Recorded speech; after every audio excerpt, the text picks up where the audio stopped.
Hi, witches and those interested. How are you? Um, been a second since I made a video. It's been a very busy and unusually different holiday season here in the US. We just had Thanksgiving here. Um, yeah, so I wanted to come on and talk a little bit about kind of a split subject. Our next Sabbath is the winter solstice, Yule. So I'd like to talk a little bit about like some things just in general associated with Yule in Wicca. And then I'd also like to talk about something else. It probably doesn't apply much this year because we're sheltering in place, at least where I am. So we're not having big family gatherings and are unlikely to be doing that again soon enough for Yule to be celebrated or Christmas to be celebrated. But I wanted to talk about being the witch at the family function when you're out of the broom closet, or just being a witch in your family where people are like any degree of, fascinated, more morbidly fascinated sometimes, and then those who try to convert us to their religion and how to kind of navigate those waters. And this is, again, just some ideas of mine. I've been doing this for a minute. So yeah, Yule, the winter solstice, often celebrated on or about December 21st, is, I don't know, one of my favorites. I love all the Sabbats, but the winter solstice for me is very peaceful. And it also means a lot to me as a mom and a grandmother who has been at the births of two of her grandchildren. I have 6 grandchildren. I've been at the births of 2 of them, both granddaughters. And that was really beautiful beyond pretty much anything I could have experienced. I want to thank my daughters for allowing me to be there for them and support them during that time. But so Yule is the shortest night. Oftentimes covens will celebrate Sabbats on like the Saturday closest to the Sabbath because everybody has jobs and stuff. But oftentimes those of us like myself will also do something on the day of the Sabbath, just even alone, just to commemorate that day. Because of course, as with the solstices, it is an astronomical event. I mean, I guess they all are because quarters and cross quarters. Yule is a quarter Sabbath, so it's a minor Sabbath, but that doesn't mean it's less important than the major Sabbats, the cross quarters. At Yule, we do several different traditional pagan things. You may choose to develop your own regularly repeated rites and rituals for each Sabbath, and I encourage you to do that. But yeah, let's start off with some of the stuff that is old that has kind of been incorporated into Christmas.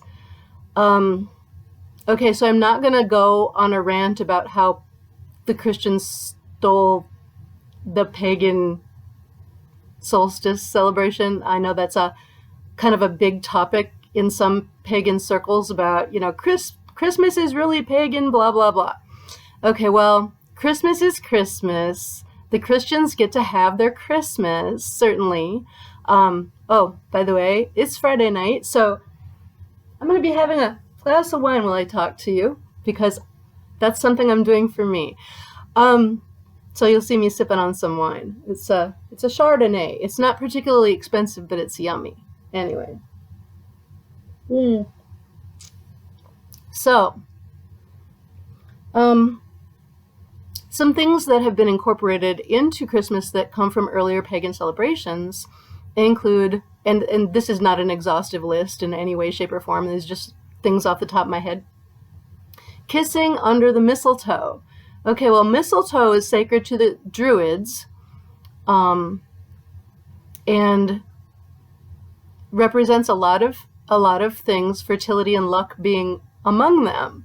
So it was traditional to hang up a mistletoe in like a doorway, and couples would kiss under the mistletoe to create luck in fertility.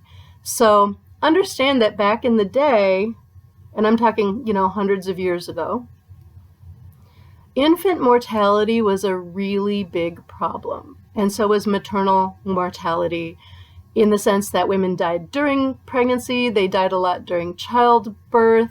There were a lot of stillbirths due to lack of medical understanding and availability of good nutrition and other factors.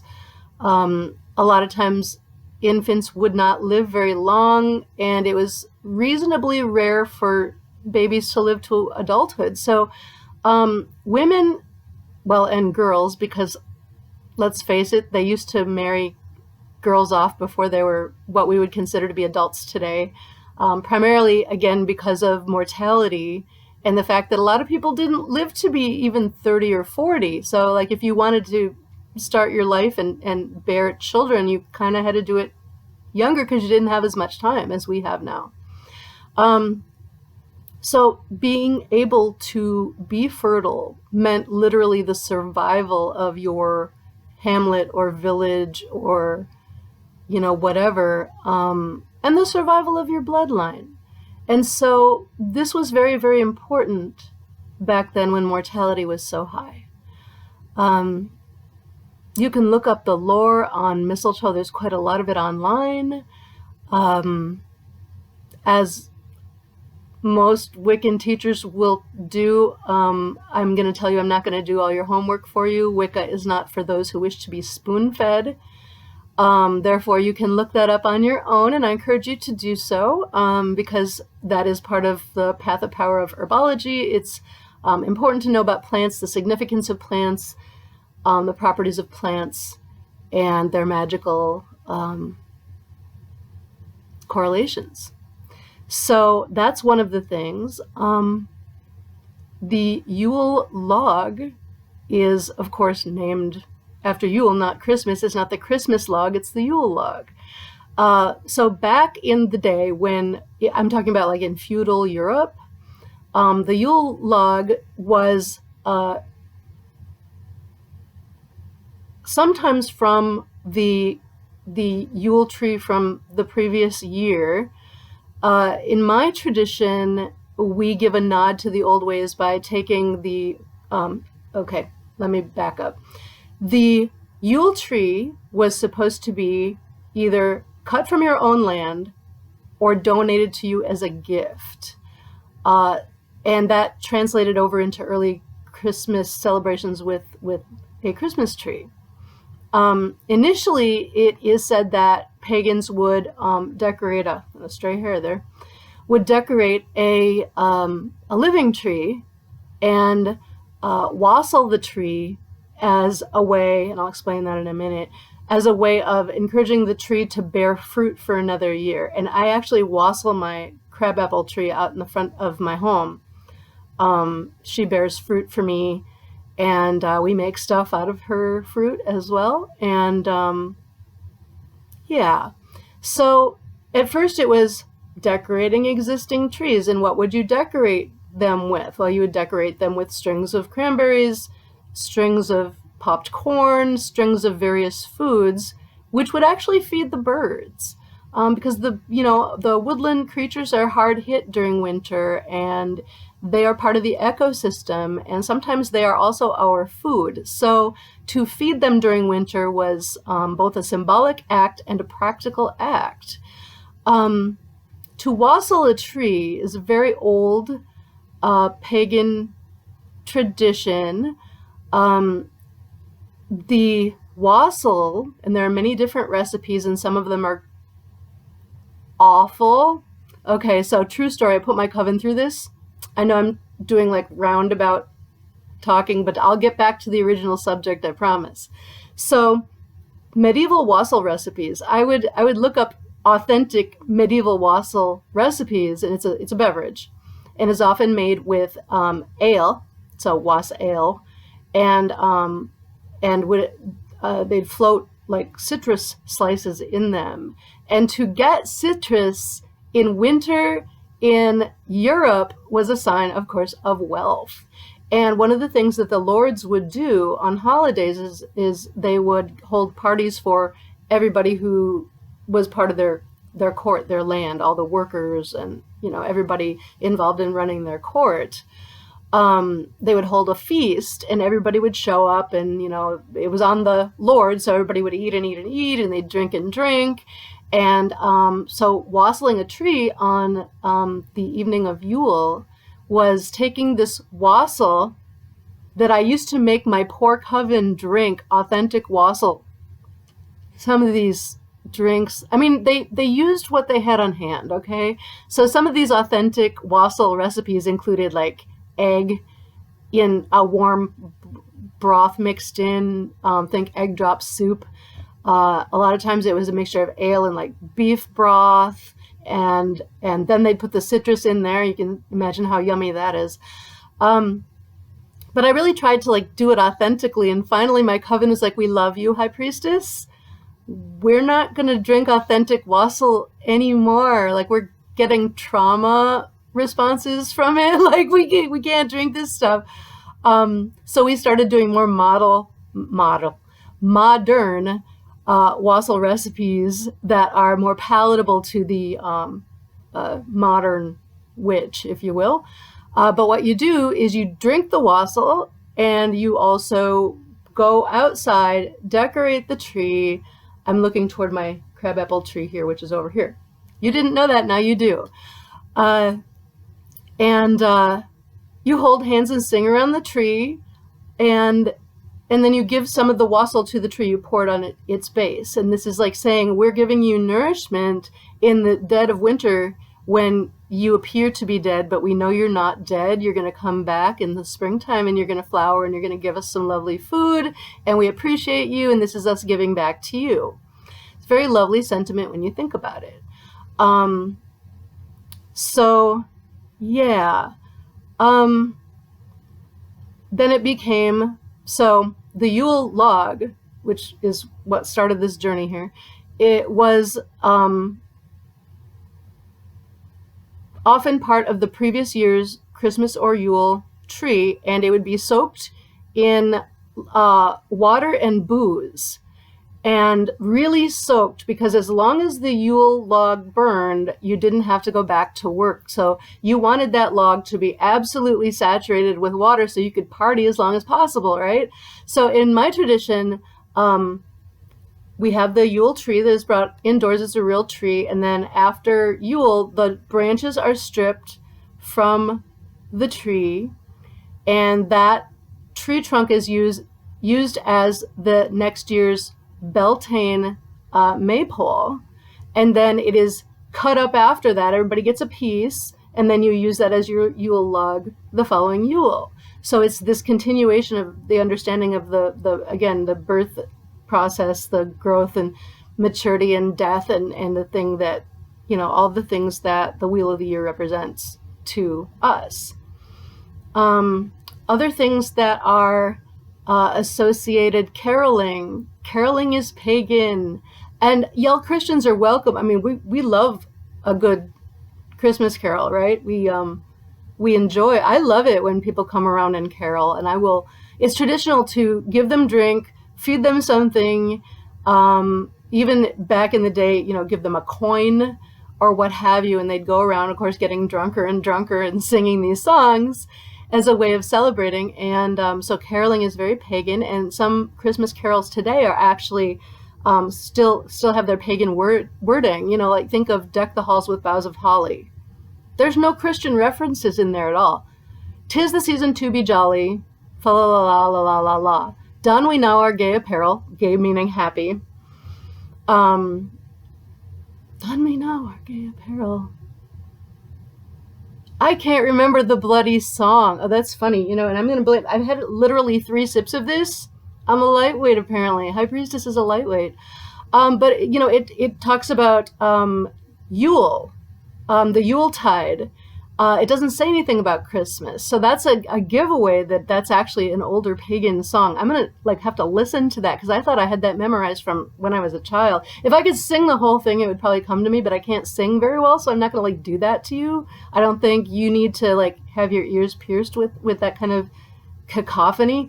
Anyway, also what else? The Holly and the Ivy is another one. Now they did add, in some versions they added some Christian references. There are others. Yeah. I'll think of them and maybe put them in the comments because I know that there are many more than that. A lot of these have been Christianized, including even Silent Night used to be Greensleeves, which was about courtly love and had nothing to do with Christmas, but then they just kind of adopted it. Yeah, so caroling is definitely from paganism. And there are many more. There was gift giving at Yule. And I would just like to say, too, that the birth of the god Jesus was most likely in March or April because the sheep were out grazing, and the sheep were not grazing in the Middle East in mid-December. So that's kind of a giveaway that like the Yule time being adopted as the celebration of the birth of Jesus is probably not chronologically accurate, not historically accurate. However, Yule is when the goddess travails in labor with the newborn son, literally S-U-N and S-O-N. And I think it can be argued that Jesus is a solar god. So I think that's fitting because everything about the Jesus story points to him definitely fitting into the category of a solar deity. Yeah, so the mother being honored, travailing in labor in the darkness of the shortest night, and on solstice morning, the sun is born, and it is common for pagans to actually get up at sunrise and Morris dance. And if you look up Morris dancing, it's done in the UK still today. And it's this whole set of folk type theater things that are brought together with the dance. There's the fool who represents certain things, and he dresses as a woman in a lot of the mythology, and in some of the mythology he carried a long stick with like a rope on it and then a bladder, an animal bladder filled with something, and he would like bop the women on the butts with it, and that was supposed to bless them with fertility, which okay. But yeah, if you haven't seen like a troupe of Morris dancers perform, there's plenty of those videos on YouTube, and you should watch and learn about Morris dancing. That's done in Minneapolis, and a lot of my trad mates do go to the park where they perform and sing the sun up on solstice morning and watch the Morris dancers. So that's definitely, Morris dancing is definitely pagan, from pagan times. And is not usually incorporated into Christian habits, but maybe somewhere we can find some correlation if we really look. I don't know. So one of the things that my coven and the coven that trained me, one of the things we do on Yule is, excuse me, my nose always itches when I'm talking to you. It's very strange.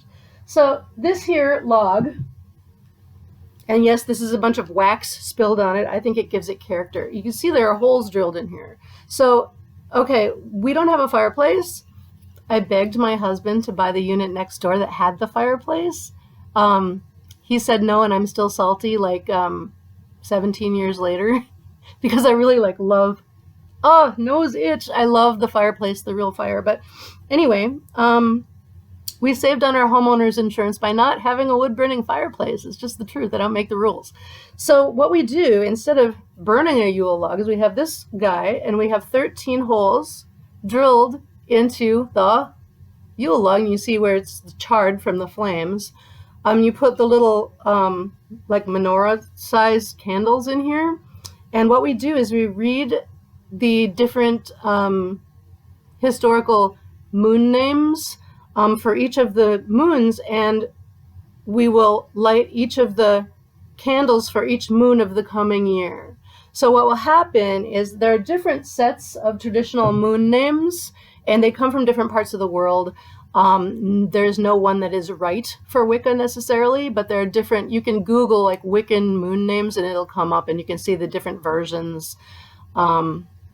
So, you know, what we'll do, the coven will be seated and we will read the moon names and talk about the lore around the moon names and why some of the societies that named these different moons, what they named them, why they did that, what was the purpose. And then we'll say something like, who will call forth the blessings of the wolf moon?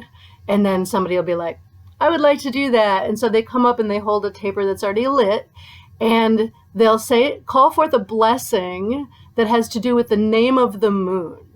So let's say, I don't know, wolf is a hard one to, like, I don't know. The ice moon is also a name for the wolf moon, which is, I believe, January. It might be February.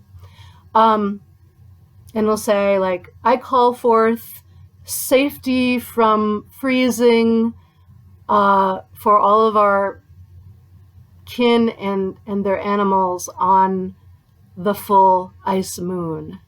And then everyone will go, so mote it be. And so we go down through with different people blessing the moons. And sometimes we will have someone write down these blessings. And so in the coming year, when you're celebrating the full moons or the new moons, because there's arguments for both, you can read out the blessing that was called forth at Yule for that moon and be like, so what are we going to do to bring forth that blessing? Like, how can we bring forth that magical intention that was created at Yule by our coven?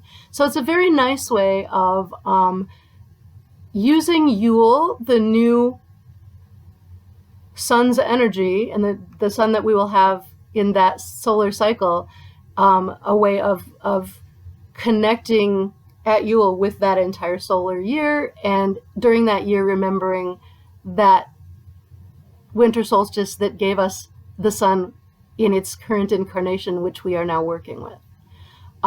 Sun and moon, you know, the masculine and feminine, because we all know in Wicca, it's all about the balance of masculine and feminine, dark and light, right? And there's all these different, you know, positively charged and negatively charged, projective and receptive.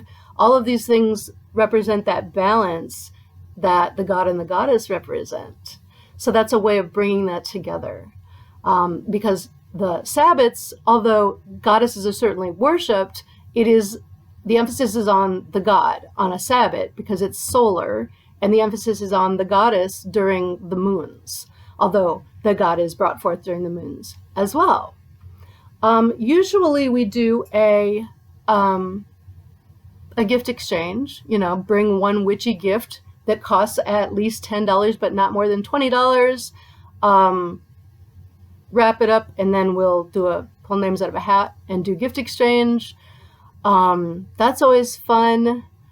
There are many things that we can do to celebrate the birth of the new sun and the lore around that. A lot of times what I will do if I am the priestess of the circle at Yule is I will, because we, you know, when we cast a circle, we have all these candles going. And so what we do is we douse all of the candles and we sit there in utter darkness. And we say, you know, this is the longest night. At first there was only darkness. The waters of the womb are dark. We were born forth in darkness into the light. And so now is the longest night, but in the morning, and then light, and there's light, there will be light again. Let us all praise the light. And then we light all the candles again. It's actually very dramatic when you do it, you know, in person. And there can be some death imagery in there sometimes, because this is about coming from the death place, from the underworld as the young son, into our world. And so this is how we kind of give a nod to the tradition of ghost stories being told at Yule and then Christmas. And this is where we get like a Christmas Carol. You know, that's a ghost story that is centralized around the occurrence of Christmas. And the Victorians still told a lot of ghost stories at the winter solstice. So it is a time associated with death and then rebirth, because you can't be born unless you died before, because we teach reincarnation. We teach reincarnation of all things on this planet. So that is a quick and dirty, what does Yule mean? This is getting a little long, so I just wanted to say just briefly, when you are a witch and you're known to be a witch and you go to see your family that isn't, they're not witches, what I have learned to do, if people ask, I have learned to give them a reading list and a list of websites to visit, instead of me having to sit there and at length tell what clearly can only be a partial story of my path. Because if it took me a year and a day, you know, to learn the basics, I'm not going to tell Uncle Ralph in a half an hour at the family gathering for the holiday. It's not possible. And a lot of times what happens then, they take this partial information, they try to fill it in, which is a natural human thing to do, and then they come up with all sorts of completely wrong assumptions. So rather than doing that, what I've learned to do is, you know what, since I get asked that a lot, Uncle Ralph, thank you for asking, I have this list here. There's some books that you can get a hold of.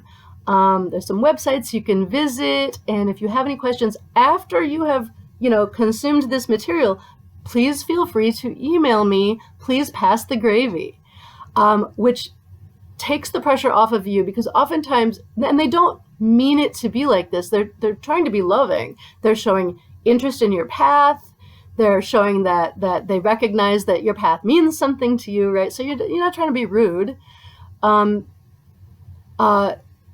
So yeah, it takes the pressure off of you for having to feel like, justify your path, witch. You know what I mean? Because that can feel very confrontational, especially if you're not a person who likes to talk in front of a lot of people.